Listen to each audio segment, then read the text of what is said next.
What's going on? It's me, Dale Brave, with your next installment of Dale Brave, the Economic Insider. Okay, so you want to know the real truth?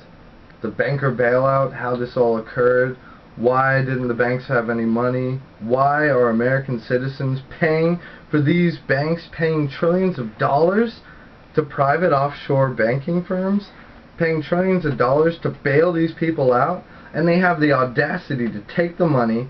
Not only that, but take the homes of the hardworking American citizens who contributed to the banker bailout. Why did it happen? Fractional lending. Yes, fractional lending. And here's another tip that I'm going to teach you. Fractional lending is basically a bank can have $1 to their name.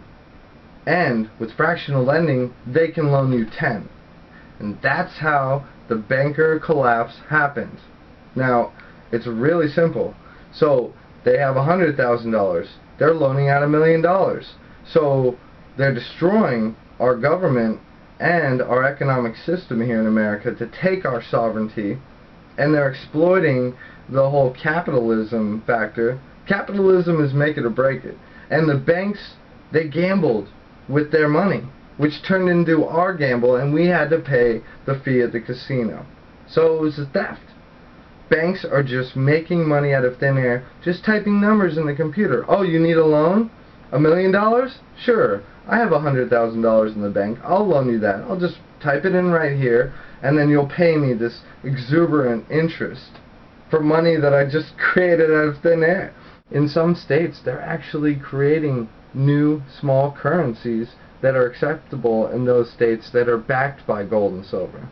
And each state has their own opinion, and each state has their own right to come up with a currency due to the fact that our federal government is destroying our currency. This is on purpose, ladies and gentlemen. It's not that the politicians at the top are stupid. Look at who you voted in. Obama, aka Barry Soetoro. He was sent in to print so much money that our currency would collapse right away. And he's almost there. Think they're just going to borrow $1 more trillion, print it out of thin air, and we have to pay for it? Are you serious? So, to defunk all this talk about the currency crisis and everything like that, you need to understand that when I tell you gold will hit $15,000 an ounce and silver $1,500 an ounce, this is with the hyperinflation numbers added to it. So this is the end all to the dollar. You will see $15,000 an ounce for gold, $1,500 an ounce for silver at the end. Goodbye dollar. Now, with nobody buying our debt, what are we going to do? Well, yeah, we're going to beg for a new world currency. We're going to beg for something that doesn't demand $1,000 to buy a loaf of bread.